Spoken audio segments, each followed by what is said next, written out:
Ratu Laut dari Palembang, sejarah yang jarang terungkap.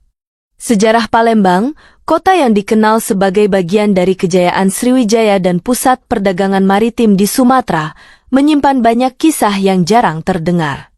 Salah satu yang menarik adalah tentang seorang wanita yang disebut-sebut sebagai Ratu Laut, seorang pemimpin yang memerintah dengan tangan besi di perairan sekitar Palembang. Kisahnya tidak banyak terdokumentasi dalam sumber sejarah utama, tetapi jejaknya masih hidup dalam legenda masyarakat setempat. Siapa sebenarnya Ratu Laut dari Palembang? Bagaimana perannya dalam menjaga wilayah maritim dan menentang penjajah serta bajak laut?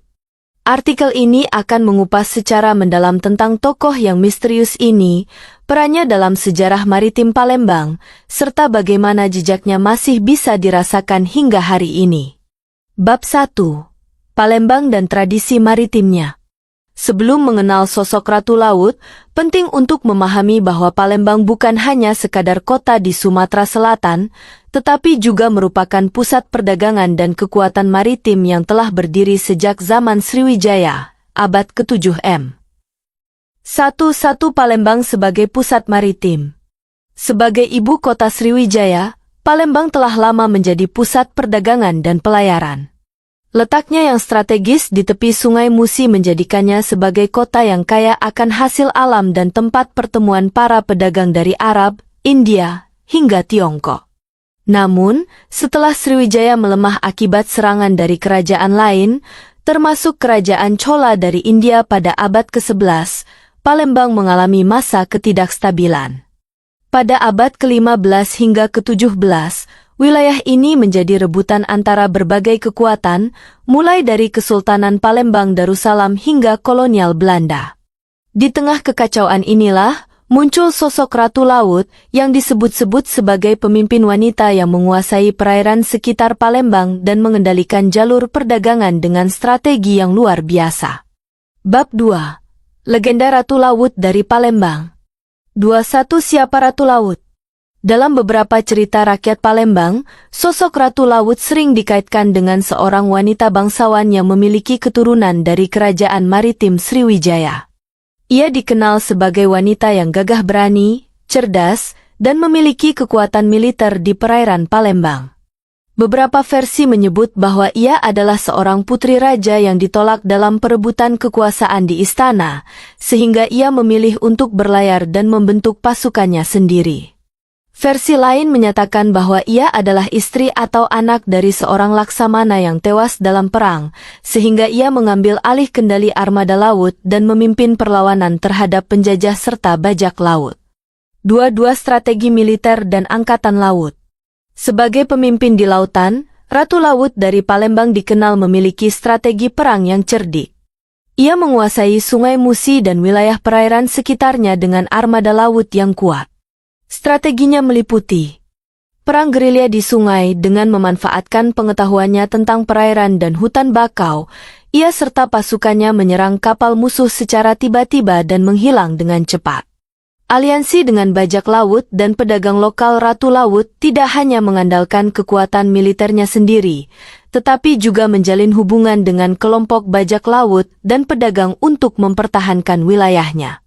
Perlawanan terhadap Belanda dan Portugis ketika bangsa Eropa mulai memasuki wilayah Sumatera, Ratu Laut disebut-sebut sebagai salah satu yang menentang dominasi mereka di perairan Palembang. Bab 3. Perjuangan melawan kolonial dan bajak laut. 31. Ancaman dari bangsa asing. Pada abad ke-16 hingga ke-17, kekuatan kolonial seperti Portugis, Belanda, dan Inggris mulai merambah ke wilayah Palembang. Mereka berusaha menguasai jalur perdagangan rempah-rempah yang sangat menguntungkan. Ratu Laut dari Palembang disebut-sebut sebagai salah satu pemimpin yang menolak kehadiran mereka. Ia dan armadanya beberapa kali menyerang kapal dagang Eropa yang mencoba masuk ke perairan Palembang tanpa izin. 32. Konflik dengan bajak laut. Selain menghadapi kolonial, Palembang juga dikepung oleh bajak laut yang sering menyerang kapal dagang lokal. Ratu Laut disebut sebagai penegak hukum maritim, yang bertindak layaknya seorang ratu di lautan, memberantas bajak laut yang mengganggu keseimbangan perdagangan. Ia memiliki peraturan ketat bahwa kapal dagang yang ingin melewati perairannya harus membayar pajak atau memberikan upeti sebagai tanda penghormatan. Jika ada yang melanggar, mereka akan diserang dan ditenggelamkan. Bab 4. Akhir dari Ratu Laut dan warisannya. 4.1 Kejatuhan Sang Ratu. Seperti banyak pemimpin besar lainnya, kejayaan Ratu Laut dari Palembang tidak bertahan selamanya. Ada beberapa versi yang menjelaskan bagaimana ia akhirnya menghilang dari sejarah. Dikhianati oleh orang terdekatnya, ada cerita bahwa salah satu bawahannya yang iri dengan kekuasaannya bersekongkol dengan kolonial untuk menyingkirkannya. Tewas dalam pertempuran besar melawan armada Belanda, ia disebut gugur setelah kapalnya dihancurkan oleh meriam musuh. Menghilang secara misterius, beberapa legenda menyebut bahwa ia tidak tewas, tetapi memilih untuk menyepi dan meninggalkan dunia laut, menghabiskan sisa hidupnya sebagai pertapa. Bab 5. Jejak dan pengaruhnya dalam sejarah. Meskipun namanya jarang disebut dalam buku-buku sejarah resmi, pengaruh Ratu Laut dari Palembang masih dapat dirasakan dalam budaya dan tradisi maritim Sumatera Selatan.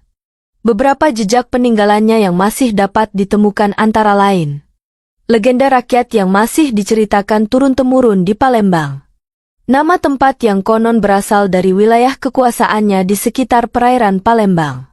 Kisahnya yang menginspirasi perjuangan wanita dalam sejarah Nusantara, seperti Laksamana Malahayati dari Aceh dan Kat Nyak Dien. Kesimpulan, ratu yang terlupakan, tetapi tidak hilang. Sejarah Nusantara dipenuhi dengan tokoh-tokoh hebat, namun tidak semuanya tercatat dalam dokumen resmi. Ratu Laut dari Palembang mungkin adalah salah satu sosok yang terlupakan dalam sejarah, tetapi jejaknya masih terasa dalam legenda dan budaya masyarakat setempat. Sebagai seorang pemimpin maritim wanita, ia membuktikan bahwa perempuan juga memiliki peran penting dalam mempertahankan kedaulatan dan menjaga perdagangan di lautan. Kisahnya adalah bagian dari sejarah yang perlu terus digali dan dikenang.